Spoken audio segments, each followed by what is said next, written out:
hermanos, mi nombre es Sara Alvera y pertenezco a la Magna Unión de Jóvenes.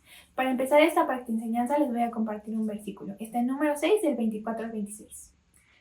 El Señor te bendiga y te guarde. El Señor haga resplandecer su rostro sobre ti y te extienda su amor. El Señor mueva su rostro hacia ti y te conceda la paz. Estos versículos nos recuerdan la fidelidad y el amor tan grande de nuestro Dios. Vamos a orar. Señor, cuántas gracias te damos porque podemos estar aquí. Señor, gracias porque tú nos permites aprender y compartir conocimiento. Señor, por favor, abre nuestros corazones y nuestros oídos a lo que vamos a aprender hoy y tú habla sobre todo. En el nombre de Jesús. Amén. Amén, hermanos. Muchas gracias.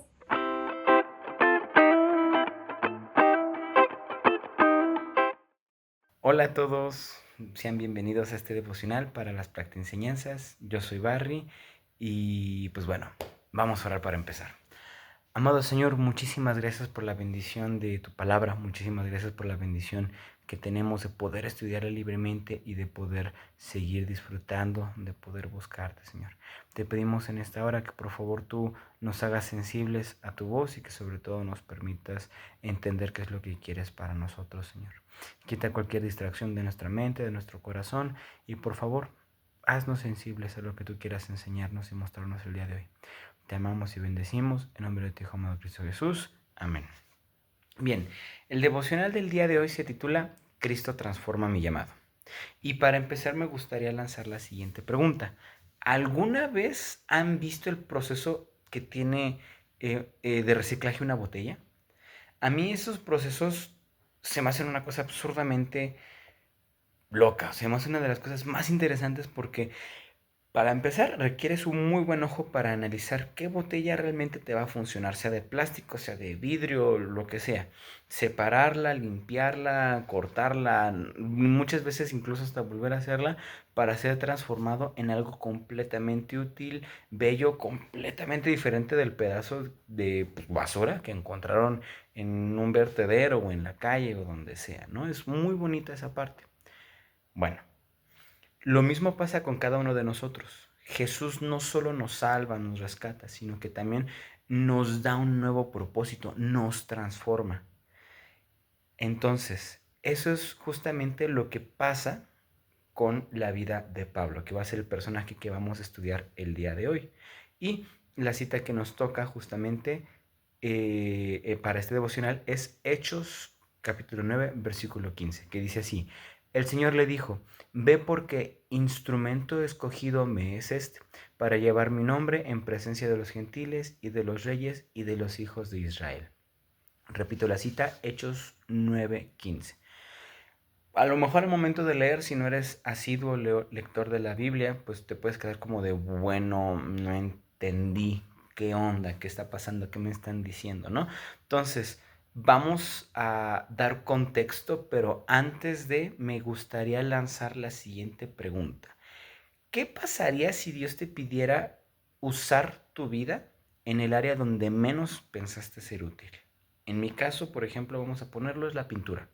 Que Dios me dijera, en artes plásticas tú me vas a predicar, tú vas a hacer algo para el Evangelio, para mi reino. Yo la verdad me reiría, creo que todos nos reiríamos e incluso pensaríamos que Dios nos está jugando una muy mala broma.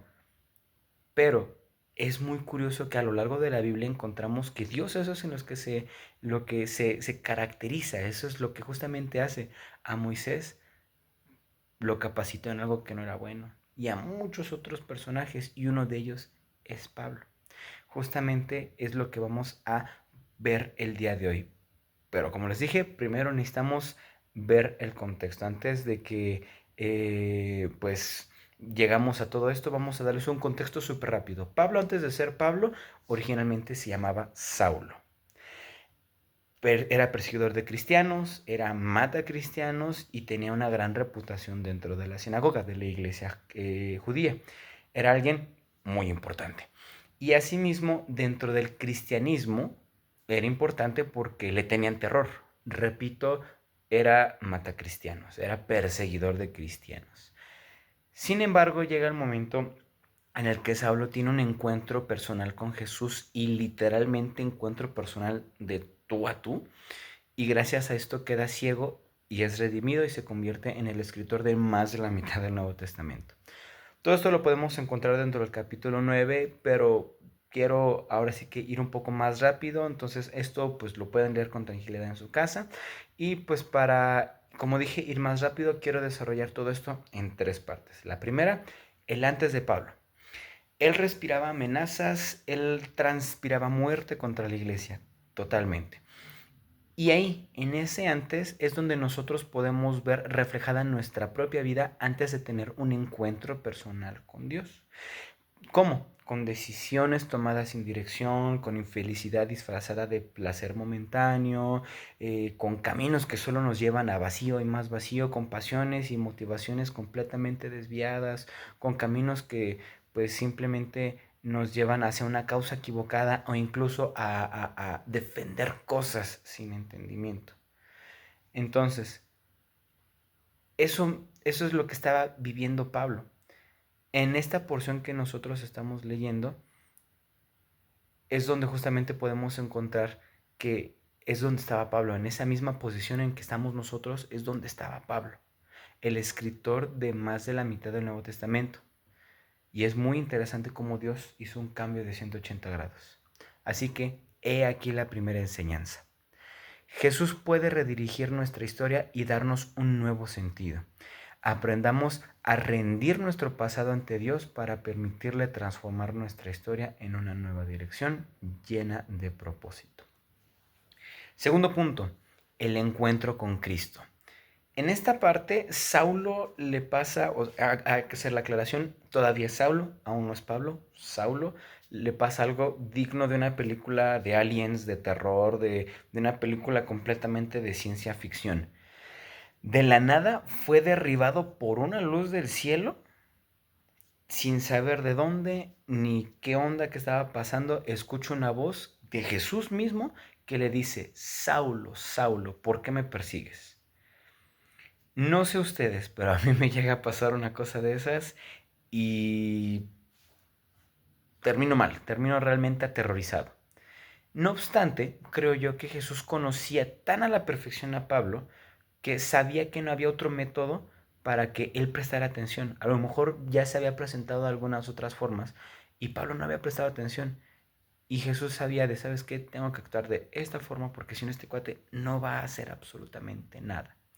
Al final de ese encuentro, eh, o más bien al final ese encuentro fue lo que lo sacó de su zona de confort, que a mí me encanta llamarle a esa zona de confort la zona de la teoría. Esto es algo muy interesante porque he observado a lo largo de los años, y en este aspecto me voy a enfocar únicamente en mi carrera, que es pues la música, que todos son expertos en algo. Por ejemplo, en el fútbol están viendo fútbol y le gritan de cosas al director técnico y cosas así. Como músico, te llega otro cuate y te dice, oye, es que hubieras tocado esto, hubieras no sé qué, y montones de cosas te empiezan a insinuar. Pero a la hora de que tú les prestas el instrumento, órale, vas, hazlo tú, se quedan que no saben ni por dónde empezar o muchas veces no saben ni siquiera tocar el instrumento, ¿no? ¿A qué quiero llegar con todo esto? A que un encuentro con Jesús no nos deje en la banca sugiriendo qué hacer o decirle a los otros, oye, tú deberías predicar más corto o no sé, cosas así. O sea, Jesús no nos lleva a estar en la banca sugiriendo cosas. Un encuentro personal con Jesús nos lleva al escenario, nos lleva al campo de juego, a ensuciarnos las manos, a estar ahí frente a frente con el toro. Porque un encuentro con Cristo es completamente transformador. Así que he aquí la segunda enseñanza. Un encuentro con Jesús nunca nos va a dejar igual. Nos mueve, nos reta y nos transforma. Así que busquemos un encuentro diario con Jesús leyendo su palabra, orando y obedeciendo su voz para que nuestra fe sea una fe viva y activa. Recordemos también que es lo que dice la palabra del Señor, que nuestra fe sin obras es muerta. No porque tengamos que hacer obras, sino porque nuestra misma fe nos va a llevar a hacer justamente esas cosas. ¿Por qué? Por amor a Dios, por amor al prójimo. El tercer punto, el nuevo llamado de Pablo.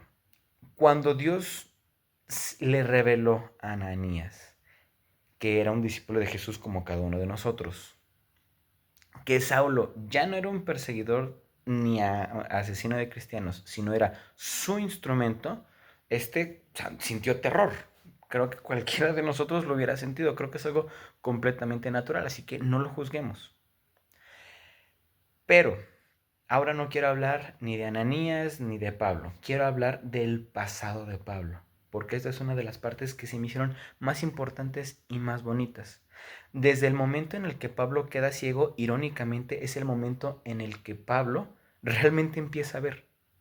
O sea, la ceguera fue el inicio de su visión y asimismo podemos decir que su transformación no borró su pasado, no borró sus errores, no borró todas las cosas atroces que hizo.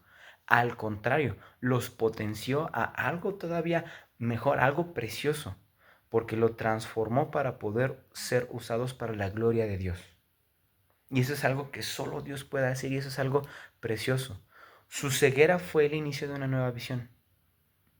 Su historia no fue borrada, no fue anulada, no fue nada, sino redimida y usada para la gloria de Dios. Qué precioso es esto. Así que he aquí la tercera enseñanza. Permitamos que Dios use incluso nuestras caídas y debilidades para mostrar su gracia y transformar nuestro pasado en un testimonio poderoso. Porque todas las cosas les ayudan a bien para los que aman a Dios. Es lo que dice Romanos. Y se me hace algo precioso esta parte y lo podemos ver tangible en esta historia, en este versículo. Porque al final del día es cuando regresamos a este versículo que nos tocaba estudiar, que nos toca estudiar. El Señor le dijo, ve porque instrumento es escogido para llevar mi nombre en presencia de los gentiles, de los reyes y de los hijos de Israel. A pesar de la historia que podía tener Pablo, Dios dijo, Él es, quiero usarlo. Con todo esto en mente, me gustaría terminar con 3 aplicaciones prácticas para esta parte. 1. Cristo transforma nuestra historia personal en testimonio.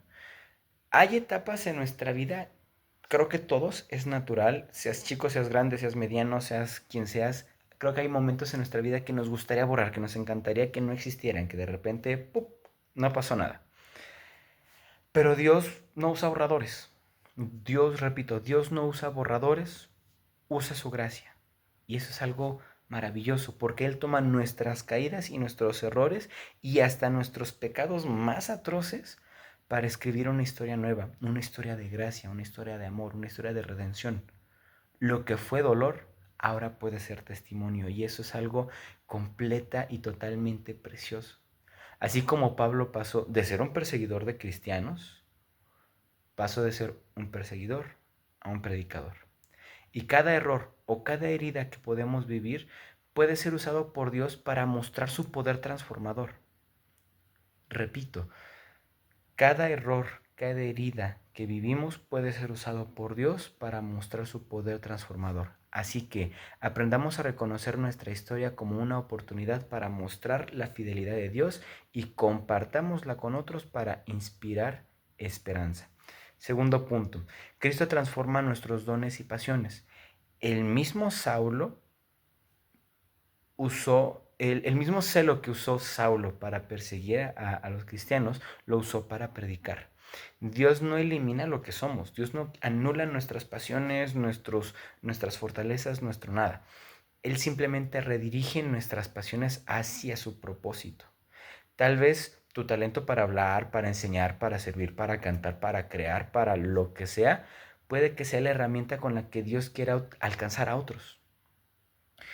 Así que lanzo la pregunta, ¿estás dispuesto a que eso sea usado no conforme a tus sueños, no conforme a tus anhelos, no conforme a tus deseos, sino conforme a los deseos y sueños de Dios?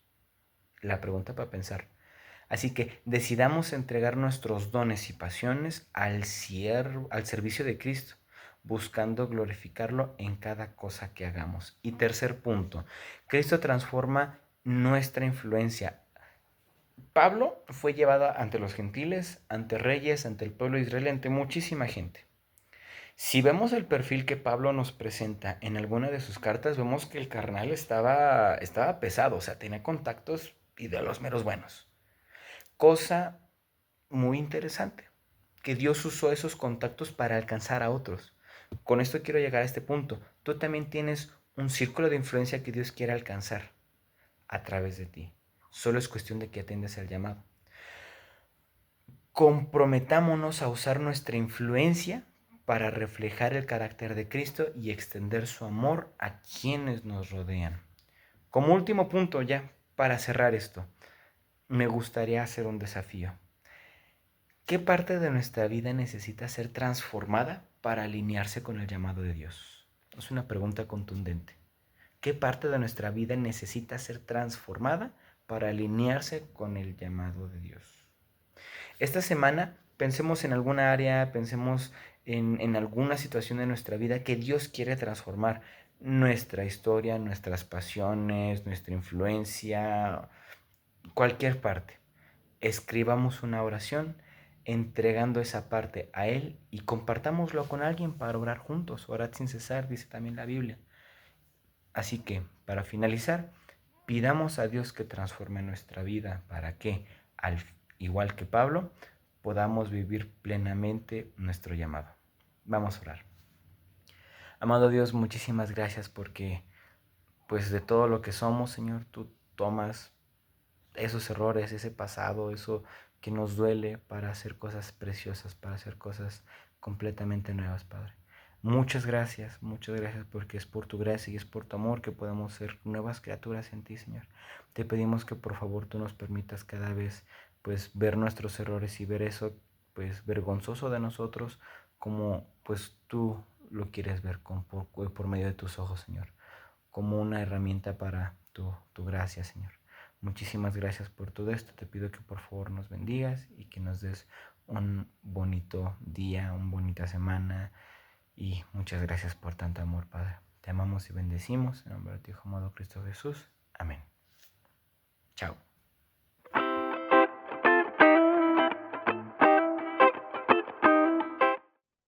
Hola, mucho gusto. Yo soy Sara Palacio, soy estudiante de medicina y hoy les voy a estar mostrando cómo utilizar un glucómetro. Bueno, primero que todo, si tenemos un glucómetro en casa es porque el médico, o el médico nos los mandó a comprar para tomar nuestra glucosa en ciertos periodos de tiempo o tenemos un familiar que utiliza el glucómetro. Generalmente no todos tenemos un glucómetro en casa. Pero si nos mandó nuestro médico, pues probablemente tengamos uno. Ahora, el glucómetro, hay de varios tipos. Por ejemplo, aquí el que yo les voy a enseñar es este tipo. Es uno muy sencillo, pero hay unos más modernos, hay unos más con más teclas y cosas así. Pero pues en general todos los glucómetros sirven de la misma manera. Ahora, el glucómetro nos va a servir ¿para qué? Nos va a servir para medir nuestra glucosa.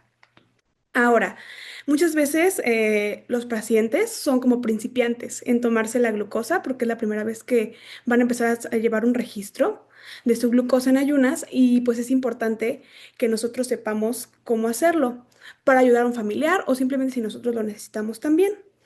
¿Sale? Ahora, si ustedes tienen la duda de, quiero saber cuánto es mi glucosa para ver si necesito ir al médico o si porque tengo la sospecha de que tengo la glucosa alta. En ese caso, yo les recomendaría mejor ir con su médico y ya que su médico les mande los laboratorios correspondientes. Ahora, si resulta que salen con la glucosa alta, probablemente les manden a comprar el glucómetro para que lleven un seguimiento de toma de glucosa, ¿sale? Y bueno. Ahora, antes que todo, la primera recomendación que les doy antes de tomarse la glucosa es en ayunas, ¿ok? Generalmente se toma en la mañana. ¿Por qué? Porque pues tienes al menos un periodo de 8 horas de ayunas, o sea, antes de despertarte, ¿no? Porque te duermes, pasan 8 horas y ya estás en ayunas, ¿ok? Generalmente se piden entre 8 y 9 horas de ayuno para tomarse la glucosa y por eso generalmente se toma en la mañana porque ya te tomas tu glucosa y ya después puedes desayunar y seguir con tu día. Ahora, ¿qué generalmente viene en un paquete que trae el glucómetro? Pues lo primero, pues el glucómetro, ¿no? El aparatito. Eh, También viene lo que es el sistema de punción, que ahorita vamos a saber cómo funciona. Y también vienen las tiras reactivas. Dependiendo la marca, son las tiras reactivas que van a necesitar, ¿ok? Generalmente los pacientes van a necesitar varias tiras reactivas porque pues se tienen que tomar la glucosa o diario o cada 3 días, dependiendo de lo que el médico les mande. Y por último, lo que son las lancetas, ¿sale? Estas son las pequeñas, pues sí, como agujitas que van a pincharles el dedo para que salga un poquito de muestra de sangre y podamos tomar la glucosa, ¿sale? Ahora, lo más importante es saber en dónde vamos a pinchar al paciente, ¿sale? O bueno, en este caso si es a ustedes o a su familiar. Y primero que todo, tenemos que saber cómo utilizar el sistema de punción, ¿sale? Ahora, el sistema de punción es a veces un poco complicado, pero es fácil de armar, ¿ok? Primero que todo, van a ver que tiene aquí como un relieve y le van a dar vuelta hacia la izquierda y va a tronar. Ajá. Ahí ya pueden abrir. Ahora, muy importante, ya que lo tienen abierto, ujú, el capuchón lo dejan a un lado y van a tomar una lanceta, ¿sale? Están aquí, así, completamente cerradas las lancetas. Ahora, ¿qué pasa? Vamos a darle vuelta hacia arriba para sacarlo. Y creo que no se ve en la cámara, pero es una agujita súper, súper, súper delgadita. Ajá. Ahora, esta parte que es como la tapita de nuestra lanceta, hay que guardarla porque con esto vamos a tirarla, ¿sale? A la basura. ¿Ok? Listo, aquí está. Y ahora, ¿cómo la colocamos? Ahora, con mucho cuidado, bueno, en este tipo de sistema de punciones, bueno, bajo presión, ¿sale? Pero hay otros que pueden atornillarse, otros que se ponen solitos y ya se bajan. Este es así, pero bueno, hay que tener cuidado, ¿ok? Tener cuidado de no picarnos nosotros mismos, si no tendremos que cambiar la lanceta. Entonces, lo ponemos y bajo presión lo bajamos, ¿sale? Sin pincharnos. Ahí está. Mucho cuidado. Y ya está. Y ahora, ya que está puesta la lanceta, hay que bajarla hasta que se escuche como un tronido. Eso significa que ya está colocada, pues, para pinchar el dedo, ¿sale? Entonces, no sé si se escucha en la cámara. Ahí está. ¿Listo? ¿Vieron cómo bajó? Y ya está colocada. Volvemos a agarrar el capuchón, ¿sale? Y igualmente lo volvemos a buscar en el relieve, lo colocamos, le damos vuelta y ya está colocado, ¿sale? Ahora hay que tener mucho cuidado. Por ejemplo, se sube, libera la lanceta con este botón de aquí blanco. Hay otros que es como tipo una pluma y se sube. Hay que tener mucho cuidado y hay que intentar que no pase nada, ¿ok? No hay que tocarlo así ni así, no, lo dejamos aquí, ¿ok? Si todavía no vamos a pinchar al paciente, ¿sale? Ahora, ¿en dónde se pincha, ok? Bueno, básicamente en los pacientes que son diestros, bueno, siempre va a ser en la mano no dominante, ¿sale? Si el paciente es diestro, en la izquierda, si el paciente es zurdo, en la derecha, ¿sale? ¿Y en qué dedo? Generalmente recomiendan en el anular, ¿sale? Porque pues casi no lo utilizamos. Aunque hay pacientes que piden en el medio, también está bien. Pero pues el que su paciente pues les pida. Ujú. Ahora, generalmente en el dedo va a ser en la lateral, ¿sale? De este lado o puede ser en la lateral de este lado, pero siempre en la lateral porque, o sea, duele menos, ¿ok? No duele mucho, se siente como un pellizquito, pero pues para que sea más cómodo para el paciente, ¿sale? Porque pues al final el paciente va a tomar cosas después de la toma de glucosa y pues es más cómodo que se le hagan en los laterales, ¿sale? Del dedo, en la parte de arriba, ¿sale? Ahora. Yo les recomiendo que ya tengan preparada su tira reactiva. ¿Cómo es esto? Ya tenemos entonces la lanceta preparada, ya está cargada, hay que tener cuidado de no activarla y no picarnos nosotros mismos, si nosotros no somos los que vamos a tomar la glucosa. Y abrimos nuestras tiras reactivas y sacamos una, ¿sale? Se ven así de esta forma. Y bueno, pues básicamente del lado que es completamente gris, vamos a colocarlo en la parte de abajo de nuestro glucómetro y se va a escuchar, ¿sale? Ahí está. Y se activa, ¿sale? Y nos va a empezar a poner un logotipo que dice que ya pongamos la muestra de sangre, ¿sale? Pues es momento entonces de tomar nuestra muestra. Lo ponemos en 3 porque no es ni tan, entre 3 y 4 porque no es tan profunda la, la punción, ¿sale? Y del ladito lo colocamos, ¿sale? Ahí está. Apretamos un poquito para que salga la sangre. Ahí va. Y no sé si se puede ver, pero ahí está la sangre, ¿sale? De la punción. Entonces ya la colocamos. En la rayita que está aquí abajo, la colocamos de la sangre.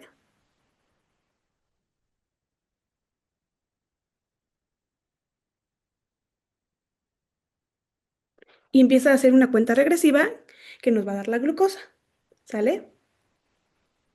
Y por ejemplo, yo la tengo en 98, ¿sale? Ujú. Ahora, bueno, así acaba siendo y ya les da su glucosa, la pueden registrar los pacientes y todo.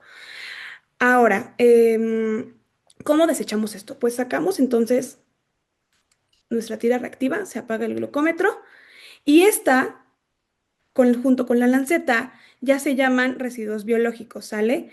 Entonces no los podemos tirar así como así, ¿ok? Por eso les dije que guardaran la pequeña tapa de la lanceta. Con mucho cuidado vamos a sacar la lanceta que ya utilizamos. Ujú, ahí está. Y la sacamos. Ahí está.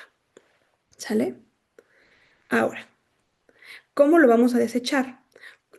Generalmente en los hospitales o en los laboratorios tenemos un bote rojo que es especial para residuos biológicos. Ahora, no todos tenemos esto en casa y no tenemos que tenerlo en casa, no es, o sea, porque pues no todos manejan residuos biológicos. Entonces, lo que se les recomienda a los pacientes, o lo que recomendamos a los pacientes, es que la lanceta que la vuelvan a tapar, ¿sale? Para que nadie se pinche cuando esté recogiendo la basura o las personas que nos ayudan a recogerla. Entonces, se vuelve a cerrar así. Y junto con nuestra tira reactiva, que ya tiene sangre, pues ya tiene nuestra muestra de sangre, hay que agarrarlas juntas, envolverlas ya sea en una servilletita, en un papel, en una servitoalla, en la que ustedes tengan en casa, envuelven súper bien y ya la pueden tirar a la basura, ¿sale? Ahora, si por casualidad tienen un bote rojo de residuos biológicos, de RPBI, entonces, pues con gusto la pueden tirar ahí, es más recomendable, ¿sale? Pero pues no todos tenemos en casa, entonces pues esa es una opción, ¿sale? Para que no pase absolutamente nada. Y pues quería hablarles más o menos de las medidas de glucosa que dice cada cosa, ¿ok? Una glucosa en ayunas normal vale 70 a 99 miligramos sobre decilitro, ¿sale? Entonces, si nosotros en ayunas tenemos esas medidas, pues estamos en el rango de lo normal, ¿sale? Ahora, si tenemos más de 100 probablemente tengamos prediabetes, ¿sale? El médico nos puede decir, oye, estás a nada de tener diabetes, entonces tienen prediabetes. Ahora, si ya tenemos en ayunas más de 126 miligramos sobre decilitro, pues probablemente es que ya tengamos diabetes, ¿sale? Porque pues en ayunas generalmente no hemos consumido ningún alimento, entonces el pico de glucosa no debería estar tan alto. Entonces, pues sí.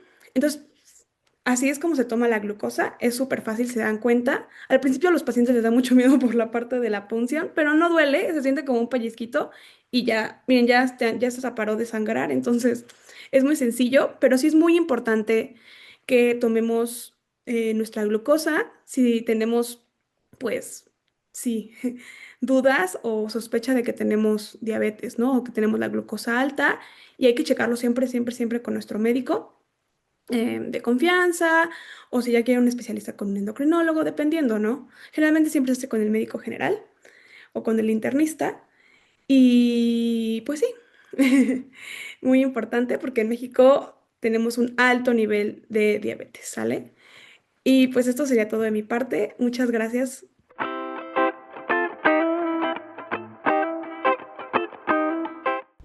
Bueno, hermanos, esperamos haya sido de mucha bendición esta práctica enseñanza.